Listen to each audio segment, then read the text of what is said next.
Eternal Secret King, Chapter 151. Bab 151, 100 Hari Pendirian Yayasan.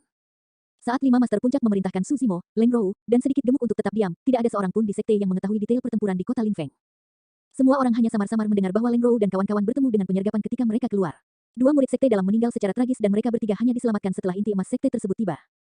Tepat setelah itu, sekte mengirimkan perintah yang membatasi murid untuk keluar dan sebagainya. Dengan demikian, ketegangan tinggi di dalam sekte. Meskipun kebanyakan orang tidak mengetahui alasannya, mereka merasakan bahaya dan memilih untuk memasuki kultivasi pengasingan. Itu juga sama untuk Su Zimo. Alasan mengapa dia bergabung dengan Leng Rou dan sedikit gemuk untuk keluar setelah kembali dari Thunderclap Valley adalah karena dia kekurangan batu roh. Sekarang, Su Zimo memiliki batu roh yang cukup dan dia sudah mulai berkultivasi dengan giat, bertekad mengejar kekurangannya selama 6 bulan terakhir. Di gua tempat tinggalnya, Su Zimo melanjutkan rutinitas kultivasi normalnya. Dengan menyerap batu roh dan memurnikan ramuan di siang hari, dia kemudian akan memilih untuk mengkonsumsi ramuan yang sempurna dan terus meningkatkan kultivasinya. Pada malam hari, dia akan menyalurkan suara guntur macan tutul dan melanjutkan dengan membersihkan cairan sumsumnya, meregenerasi darah segar dan kuat. Efek menukar darah melalui pembersihan sumsum terlihat jelas. Dalam prosesnya, bahkan kulit, daging, tendon, dan tulang akan menjadi lebih kuat. Setiap pagi setelah bangun tidur, tubuh Su Zimo akan diselimuti lapisan tipis lumpur hitam, itulah kotoran di tubuhnya. Baik keabadian dan kultivasi iblisnya terus meningkat. Dengan batu roh yang cukup untuk mengisi kembali energinya ditambah dengan kultivasi tanpa henti, Su Zimo mencapai kondensasi Qi yang sempurna setelah 1 bulan. Ketika dia berada di level 9 Qi Condensation, dan Tian Su Zimo telah membentuk lautan Qi. Sekarang dia berada di kondensasi Qi yang disempurnakan, perubahan terjadi pada lautan Qi sekali lagi. Seolah diwarnai dengan warna merah, api menyala di atasnya, memancarkan aura yang indah dan kuat. Meskipun dia tidak memiliki siapapun untuk berdebat, Su Zimo yakin bahwa kondisi kondensasi Qi-nya saat ini cukup untuk menghancurkan semua prajurit penyempurnaan Qi lainnya pada level yang sama. Saat Su Zimo menghela nafas lega, suara pakaian yang berkibar datang dari luar gua tempat tinggalnya. Tak lama, seseorang mengetuk pintu. Su Zimo mengerutkan kening. Langkah kaki terdengar asing. Biasanya tidak banyak orang yang datang ke guanya dan sebagian besar sedikit berlemak. Namun, jelas bukan dia karena langkah kaki itu ringan. Su Zimo melambaikan jubahnya dan pintu gua tempat tinggalnya terbuka. Aroma harum menguar saat seorang wanita mengenakan blus seputih salju berdiri di pintu masuk. Dia memiliki ekspresi dingin tetapi sedikit kegelisahan melintas di matanya saat dia menatap ke dalam dengan agak gugup. Wanita itu adalah Leng Rou. Terkejut, Su Zimo buru-buru berdiri dan menyambutnya dengan kepalan tangan. Saya tidak menyangka itu adalah kakak senior Leng. Cepat masuk. Ya, dia menjawab dengan lembut dan masuk dengan kepala menunduk. Mengingat karakter Leng Rou, dia bahkan mungkin tidak mau bertemu siapapun jika mereka datang berkunjung. Jika ada yang tahu bahwa dia telah mengambil inisiatif untuk mengunjungi seorang murid laki-laki di tempatnya, rahang mereka pasti akan menganga. Apakah ada sesuatu, kakak senior Leng? Su Zimo bertanya sambil tersenyum. Merenung sejenak, Leng Rou menjawab, saya belum berterima kasih atas semua yang terjadi di luar kota Linfeng. Saya di sini untuk berterima kasih secara formal. Jadi, ini tentang itu. Su Zimo tersenyum dan melambai. Tidak apa-apa, saya juga menyelamatkan diri saya sendiri. Anda tidak perlu khawatir tentang itu. Leng Rou mengangguk dan tidak mengatakan apa-apa lagi. Dia tidak pandai berbicara sejak awal sementara Su Zimo tidak pandai bertanya. Suasana tiba-tiba menjadi dingin dan canggung. Ragu sejenak, Leng Rou melanjutkan, saudara muda Su, saya telah membuat 2 jimat kelas 2. Silakan anggap itu sebagai tanda penghargaan karena telah menyelamatkan hidup saya. Dengan itu, Leng Rou mengambil 2 jimat dari tas penyimpanannya dan menyerahkannya. Namun, kepalanya menunduk dan dia tidak melihat ke arah Su Zimo. Su Zimo berpikir dalam hati, jika aku menolaknya, keadaan akan menjadi lebih canggung. Saat memikirkan itu, dia mengulurkan tangan dan mengambil kedua jimat itu sebelum tersenyum. Terima kasih, kakak senior Leng. Saat Su Zimo menerima jimatnya, ekspresi gugup Leng Rou akhirnya mengendur. Dia mengangkat kepalanya dan melirik Su Zimo sebelum berbalik dengan cepat. Salah satu dari 2 jimat adalah jimat perlindungan sementara yang lain adalah jimat ofensif. Merasakan aura yang dipancarkan jimat, Su Zimo mengangguk dalam diam. Kedua jimat itu harus menjadi yang terkuat di antara jimat tingkat 2, jelas bahwa Leng Rou telah menghabiskan banyak usaha untuk itu. Su Zimo berpikir dalam hati, sayang sekali aku tidak bisa menyempurnakan senjata roh kelas menengah. Kalau tidak, saya akan membuatnya dan membalas budi. Saat ini, Su Zimo dapat naik ke ranah yayasan pendirian kapan saja. 6 pedang terbang kelas bawahnya tidak bisa lagi mengikuti kultivasinya. Jika dia ingin membuat formasi pedang, dia harus menyempurnakan pedang terbangnya sendiri. Saat ini, teknik penempaan Su Zimo terlalu kasar. Bahkan jika dia memiliki material kelas atas, dia tidak akan bisa menghilangkan kotoran dan menggores pola roh kedua. Itu adalah masalah besar yang ingin dia pecahkan. Mereka berdua mengobrol dengan santai sedikit lagi dan Leng Rou pergi. Dari tas penyimpanannya, Su Zimo mengambil ramuan yang terlihat misterius dengan 5 pola di atasnya. Itu adalah eliksir pendirian yayasan yang sempurna. Dia telah menciptakan eliksir pendirian yayasan itu selama pertarungan melawan Su Zimo di puncak eliksir. Memikirkan Feng Haoyu, Su Zimo tidak bisa tidak mengingat bagaimana yang pertama berhenti dan mengancamnya setelah pertemuan eliksir peak. Pada saat itu, sepertinya Feng Haoyu melakukannya karena dendam. Tapi, setelah Su Zimo memikirkannya, semuanya tampak tidak sesederhana itu. Setelah maju ke ranah yayasan pendirian, Su Zimo pasti akan bertemu dengan Feng Haoyu sekali lagi dan dia tidak tahu apa yang akan dilakukan pria itu selanjutnya. Bagaimanapun, Feng Haoyu telah mengalami kekalahan yang mengerikan itu. Jika dia kembali, dia tidak akan mudah dihadapi. Dengan pemikiran itu, Su Zimo menelan eliksir pendirian yayasan.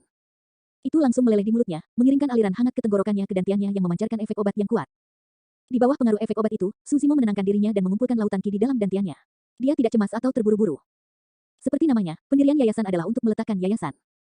Jika fondasi seseorang kurang, jalur kultivasi mereka di masa depan bisa bermasalah. Lautan merah Qi menyusut tanpa henti dan ukurannya berkurang. Namun, aura yang dipancarkan semakin kuat dan menakutkan. Waktu mulai berlalu begitu saja. Su Zimo tidak terburu-buru. Bagi pembudidaya normal untuk membangun fondasinya, yang cepat akan memakan waktu kurang dari 2 jam dan yang paling lambat akan memakan waktu hingga 5 hari. Namun, tidak ada yang selambat Suzimo. 100 hari penuh telah berlalu sebelum Suzimo membuka matanya yang bersinar dengan kilatan tajam. Lautan ki di dalam dantiannya akhirnya menghilang dan berubah menjadi cairan roh merah. Ada perubahan kualitatif dalam ki rohnya, mengubahnya menjadi energi roh. 100 hari pendirian yayasan. Meskipun itu 100 hari biasa, Suzimo telah mendirikan fondasi yang lebih kuat dari apapun. Pada hari ini, Suzimo berjalan keluar dari guanya dan memanggil pedang terbangnya. Dia menuju puncak utama. Setelah mencapai ranah pendirian yayasan, seseorang dapat mengambil bagian dalam penilaian sekte dalam di puncak utama. Selama mereka lulus, mereka akan menjadi murid sekte dalam. Eternal Secret King, Chapter 152. Bab 152, Kejutan. Penilaian sekte dalam relatif sederhana. Itu hanya menguji para murid tentang kontrol dan wawasan mereka terhadap kinesis pedang serta apakah fondasi mereka stabil. Ketika tetua penguji melihat bahwa itu adalah Suzimo, dia memberikan yang terakhir lencana identitas sekte dalam tanpa melakukan penilaian sama sekali. Di bawah pimpinan si kecil gendut, keduanya mengitari puncak utama sebelum mencari gua yang cocok untuk menetap. Semua masalah itu memakan waktu setengah hari. Tak lama kemudian, berita tentang Suzimo menjadi murid sekte dalam menyebar melalui sekte dalam. Tepat ketika Suzimo hendak kembali ke guanya dan kembali ke penanaman pengasingan di Yayasan Ethereal, sekelompok orang berjalan mendekat. Mereka tampak tidak ramah dan mencibir. Memimpin kelompok itu adalah mantan murid Spirit Peak, Sun Tao, yang pingsan oleh satu tamparan Suzimo. Setelah setengah tahun, Sun Tao juga sudah berada di tahap awal pendirian yayasan. Orang lain tidak terbiasa dan mereka memiliki kultivasi yang berbeda, bahkan ada penggarap pendirian yayasan tahap akhir. Semua orang itu mengepung Suzimo dan sedikit gemuk tak lama kemudian. Sambil tersenyum, sedikit lemak menangkupkan tinjunya. Kakak senior, apa yang kamu butuhkan? Sedikit berlemak, beri jalan. Ini bukan urusanmu. Sun Tao mendengus dingin dan menatap Suzimo. Mengangkat alisnya, dia berkata, Suzimo, kamu menyergapku saat aku tidak siap di Spirit Peak. Kami belum menyelesaikan hutang itu. Aku bukan orang yang memanfaatkanmu. Karena Anda sudah berada di tahap awal pendirian yayasan sekarang, hari ini adalah saat yang tepat. Kami akan bertarung habis-habisan di arena roh. Sebenarnya, meskipun mereka berdua berada di tahap awal pendirian yayasan, yang satu baru saja maju dan yang lainnya berada di puncak. Selain itu, Suzimo baru saja menjadi murid sekte dalam dan belum mempelajari seni roh apapun. Adapun Sun Tao, dia sudah berada di sekte dalam selama beberapa bulan sekarang dengan beberapa seni roh di bawah ikat pinggangnya. Semua orang tahu apakah itu adil atau tidak, tetapi tidak ada yang mengatakan apa-apa. Sedikit gendut memiliki ekspresi aneh saat dia memandang Sun Tao dengan sedikit rasa kasihan di tatapannya. Namun, dia juga tidak mengatakan apa-apa. Suzimo tidak peduli dengan Sun Tao dan hanya menggelengkan kepalanya. Saya tidak tertarik. Ekspresi Sun Tao menjadi gelap saat dia berteriak, Suzimo, itu bukan urusanmu. Oh, mempersempit pandangannya, Suzimo menatap Sun Tao sejenak dan tiba-tiba tertawa. Apa maksudmu? Suzimo, berhenti berpura-pura. Seorang murid di samping berteriak, kamu pasti telah menjadi beban bagi senior Brothers Lu dan Guan di tambang roh kota Lin Feng karena kamu hanya seorang pejuang penyempurnaan Qi. Bagaimana lagi mereka akan mati? Omong kosong apa yang kamu bicarakan? Mendengar itu, si kecil gendut mau tidak mau mencaci maki mereka. Dia sangat menyadari apa yang terjadi di tambang roh, tetapi tidak ada orang lain yang tahu. Salah satu dari mereka mencibir, meskipun kalian bertiga menolak untuk mengatakan apapun tentang kejadian itu, kita semua dapat menebak semuanya secara kasar. Suzimo pasti menjadi beban bagi dua kakak laki-laki kita. Suzimo tanpa ekspresi saat mendengarkan tuduhan mereka. Itu adalah rumor tak berdasar yang berasal dari kesimpulan yang tidak logis. Meski sangat konyol, ada banyak sekte dalam yang membelinya. Rumor yang berulang berubah menjadi fakta. Suzimo tidak percaya bahwa itu tidak sengaja disebarkan oleh seseorang.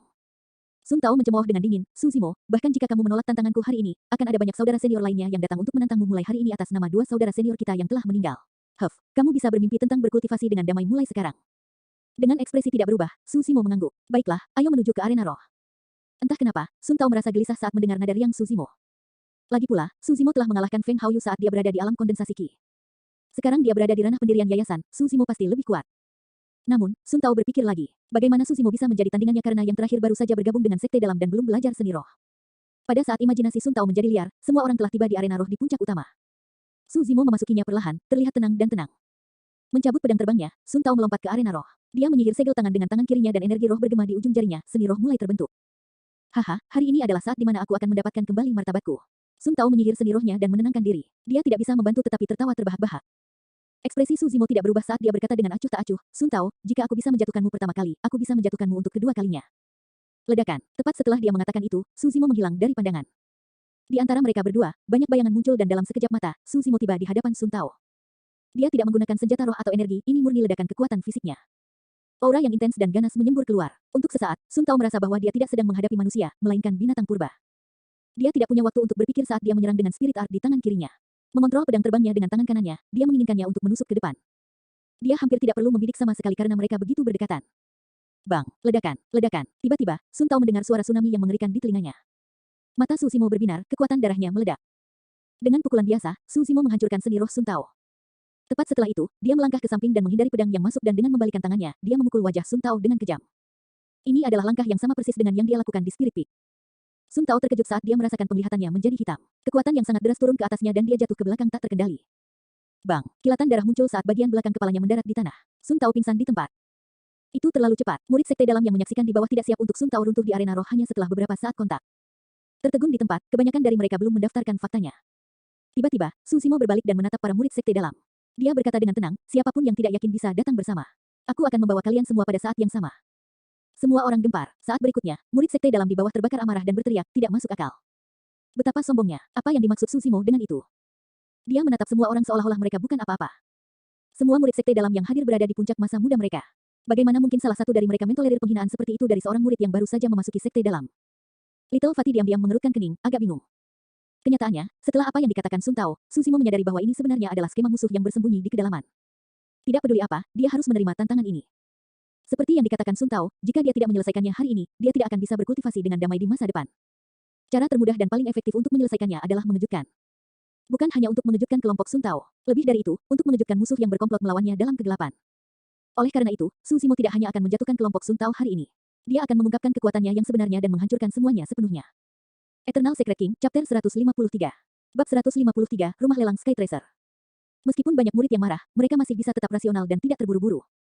Penggarap pendirian yayasan tingkat menengah adalah yang pertama memasuki arena roh saat dia berkata dengan dingin, saudara muda Su, bukankah kamu terlalu sombong?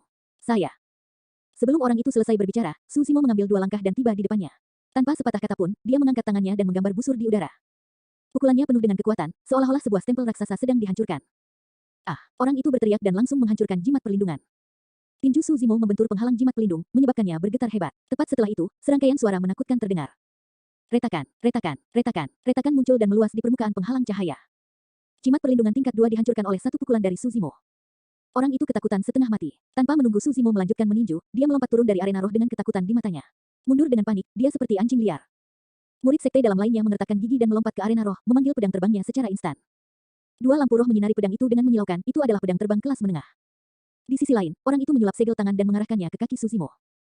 Tiba-tiba, tanaman merambat yang lebat tumbuh seperti ular, memanjat dan melingkari pergelangan kaki Su Zimo dengan erat. Pedang terbang dan seni roh menyerang pada saat yang sama, saling melengkapi dengan sempurna. Jika itu orang lain, mereka pasti tidak akan bisa mengelak dari serangan pedang terbang dengan tubuh mereka dibatasi.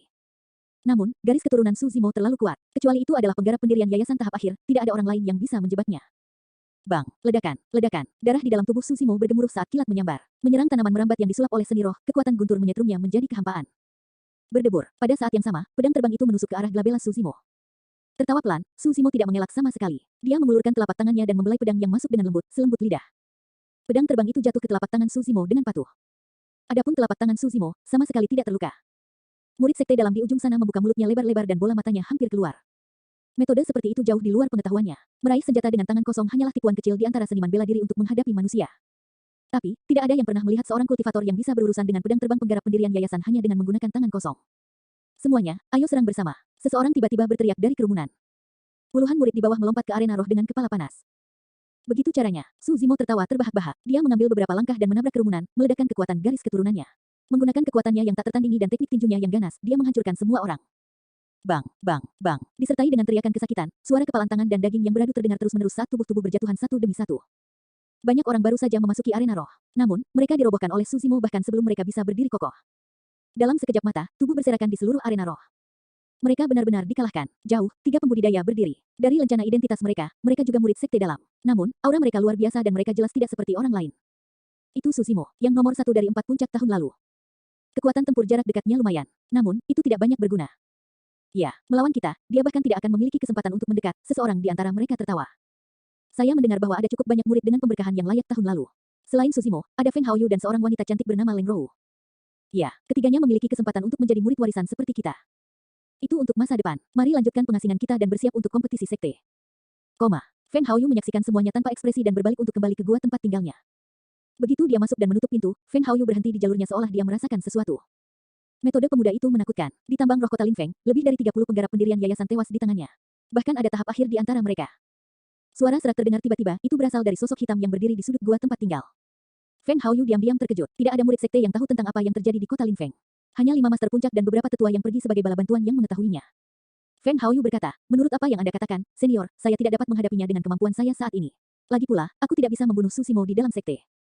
Sudahkah kamu mempelajari ketiga keterampilan rahasia utama? Suara serak terdengar sekali lagi. Ya, Feng Haoyu mengangguk. Memperoleh 3 keterampilan rahasia utama Ethereal Peak adalah bagian besar dari misinya. Rekam mereka untukku. Tidak, Feng Haoyu menggelengkan kepalanya. Oh, nada sosok hitam itu berubah.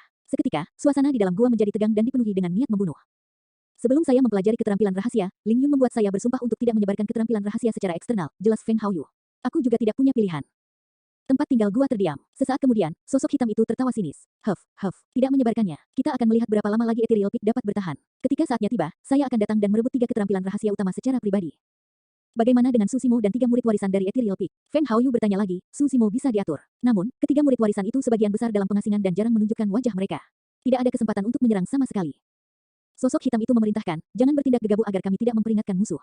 Kami akan menemukan kesempatan sebelum kompetisi sekte untuk mengalahkan mereka berempat dalam satu gerakan. Mari kita lihat siapa lagi yang bisa dikirim oleh Ethereal Peak ke kompetisi sekte.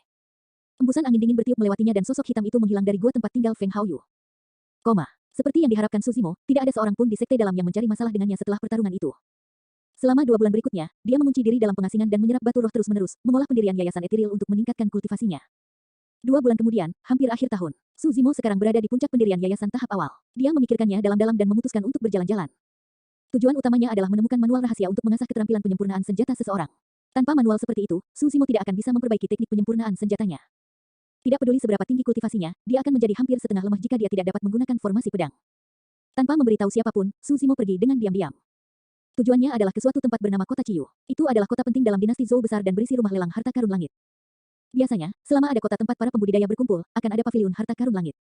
Namun, tidak banyak rumah lelang harta karun langit di dalam dinasti Zhou Agung. Kota Ciyu adalah kota terdekat dengan puncak Ethereal yang memilikinya.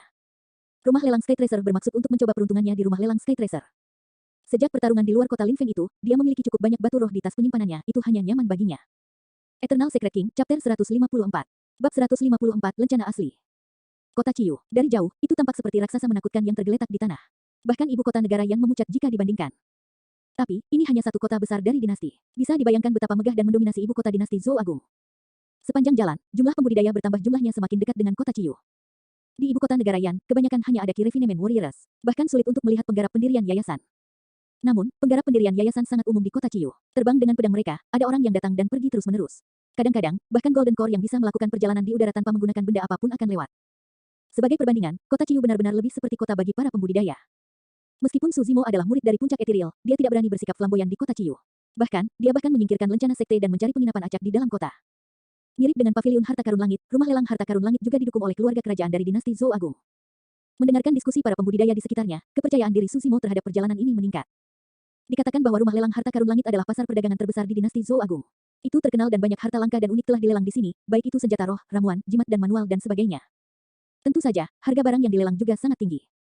Saat Susimo memasuki kota, hari sudah malam. Setelah mendengarkan sebentar di lobi penginapan, dia kembali beristirahat. Keesokan harinya, Susimo bangun pagi dan bergegas ke rumah lelang harta karun langit. Rumah lelang harta karun langit dibagi menjadi rumah luar dan dalam. Sebagian besar barang di rumah luar adalah barang biasa di mana pembudidaya hanya membutuhkan batu roh untuk membelinya atau menukar barang dengan nilai yang setara. Rumah bagian dalam adalah tempat pelelangan yang sebenarnya. Semua barang langka akan dilelang secara resmi di rumah bagian dalam. Persaingan itu adil dan penawar tertinggi akan mendapatkannya. Selama seseorang memasuki wilayah rumah lelang harta karun langit, baik itu rumah bagian dalam atau luar, mereka tidak diizinkan terbang di udara. Bahkan Golden Core tidak diizinkan, itu adalah aturan rumah lelang. Tempat itu penuh sesak saat orang-orang saling mendorong. Ada pembudidaya dari semua sekte besar dan kecil dari cabang yang berbeda. Faktanya, Susimo bahkan melihat beberapa pembudidaya dari Iridescent Cloud Palace dan Azure Frost Sect. Setelah berputar-putar di luar rumah, Susimo membuka mata. Dia benar-benar telah menemukan beberapa harta karun, tetapi sayang sekali dia belum melihat manual untuk teknik penempaan penyempurnaan senjata. Tanpa ragu, Susimo berjalan menuju pintu masuk rumah bagian dalam. Di kedua sisi pintu masuk berdiri 2 penggarap pendirian yayasan tahap akhir. Dibalut baju besi, mereka mengamati kerumunan terus-menerus dengan tatapan tajam.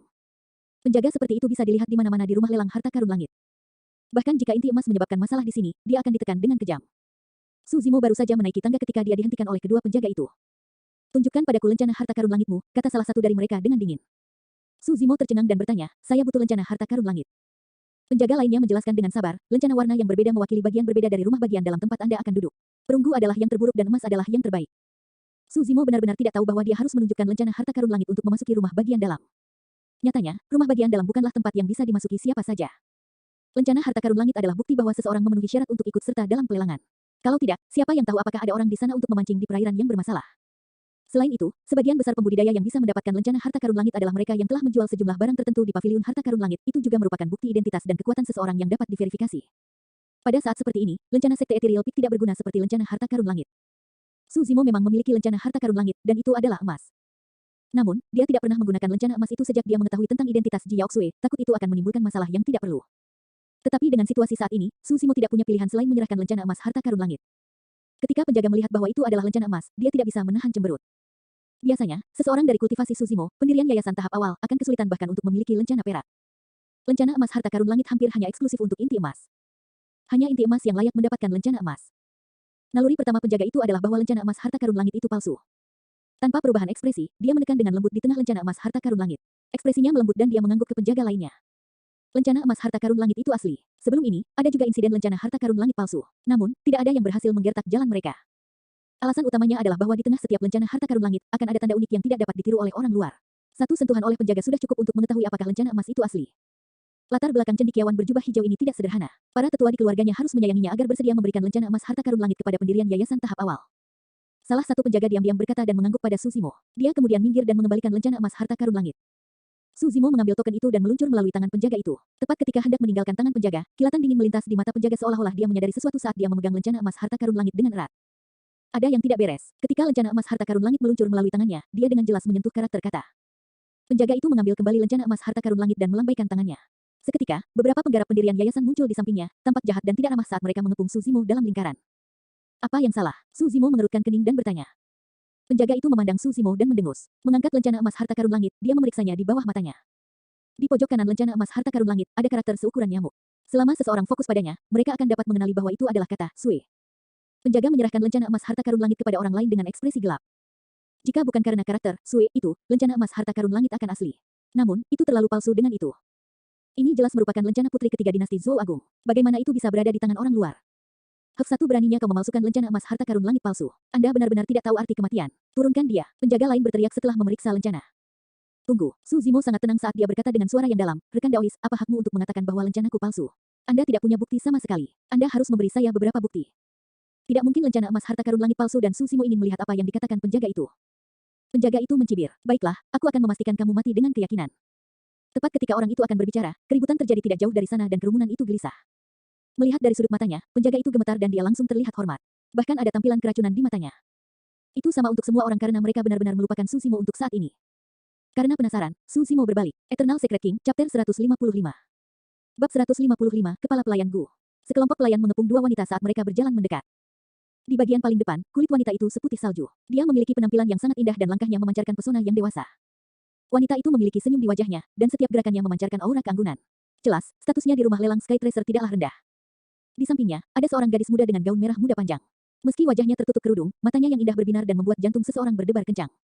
Kedua wanita itu memiliki kelebihannya masing-masing dan merupakan wanita cantik yang langka. Mereka berjalan berdampingan seperti saudara. Begitu mereka muncul, mereka menarik perhatian semua orang, menyala seperti api. Tegukan bisa terdengar di sekitarnya dengan cara yang spektakuler. Tidak kusangka kepala pelayanku benar-benar menghiasi rumah lelang harta karun langit kota Ciyu kita. Saya bersedia menyerahkan 10 tahun hidup saya hanya untuk memiliki semacam hubungan dengan Chief Steward Gu. Orang sepertimu tidak akan pernah terhibur oleh orang seperti Chief Steward Gu. Saya mendengar bahwa ada inti emas yang memiliki pikiran jahat dan dibunuh malam itu juga dengan kepala dipajang di kota selama sebulan penuh. Setelah mengembangkan The Mystic Classic of the 12 Demon Kings of the Great Wilderness, pendengaran Susimo jauh melebihi yang lain.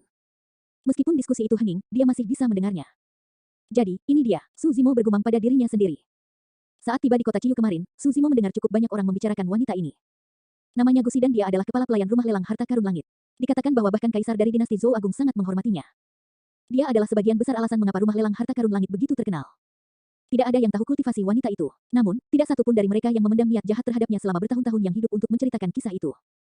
Misterius, elegan, dan cantik. Kombinasi dari kata-kata itu mengubah Gusi menjadi wanita paling terkenal di dinasti Zhou Agung, seseorang yang hanya bisa dilihat dari jauh dan tidak bisa disentuh. Karena rumah lelang harta karun langit di kota Ciyu bukanlah cabang utama, Susimo tidak menyangka bahwa dia akan bertemu dengan kepala pelayan Gu yang hebat di sini. Siapa gadis berpakaian pink di samping Chief Steward Gu? Dia sangat asing. Potong omong kosong itu, bagaimana Anda bisa mengenalinya melalui cadar? Bahkan dengan cadar, saya merasa seperti kehilangan akal. Jika aku bisa melihat wajahnya sekali saja, aku akan mati tanpa penyesalan. Di tengah keramaian, banyak orang mengalihkan perhatian mereka ke gadis berbaju pink itu. Susimo telah mencoba menggunakan spirit peering art untuk memeriksa kedua wanita itu. Selain Gusi, dia bahkan tidak bisa mendeteksi kultivasi gadis berbaju pink. Seolah-olah gadis itu diselimuti lapisan kabut yang membuatnya tidak bisa melihatnya dengan jelas. Saat itu, tatapan Gusi tertuju pada Susimo. Berhenti sejenak, dia bertanya, ada apa? Kepala pelayan, Pang ini mencoba memalsukan lencana emas harta karun langit tetapi ditemukan oleh kami. Salah satu penjaga bergegas maju dan membungkuk dengan hormat, mengangkat lencana emas harta karun langit Susimo dengan kedua tangan. Gusi tersenyum dan mengambil lencana emas harta karun langit dengan santai.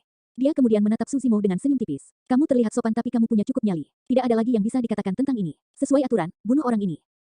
Oh, sebelum Gusi bisa menyelesaikan kalimatnya, ekspresinya sedikit berubah. Dia mengangkat alisnya dan mendekatkan lencana emas harta karun langit untuk melihat lebih baik.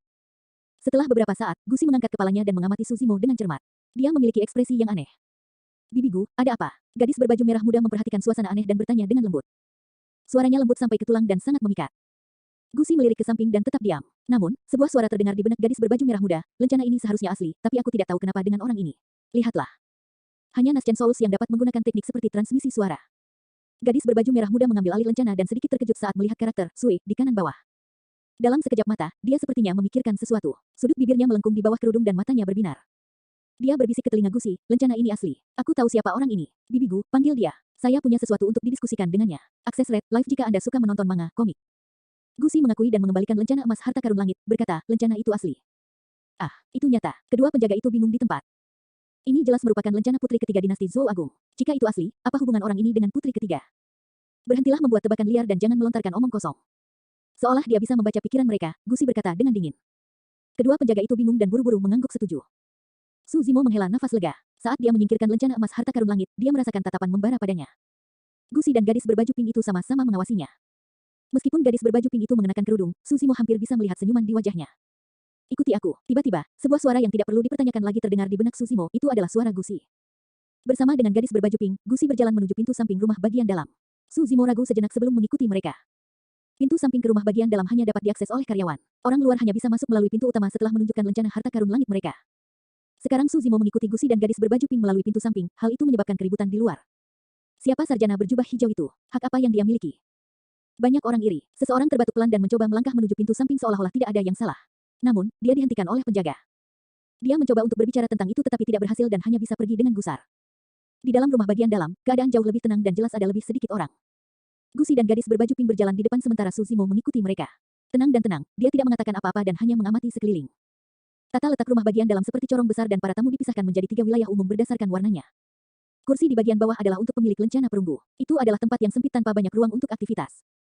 Di atas perunggu ada kursi perak dan sedikit lebih luas.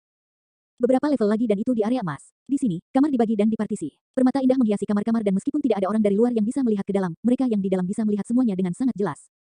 Di atas area emas ada lingkaran kamar individu lainnya. Dari luar, mereka terlihat lebih luas dan megah.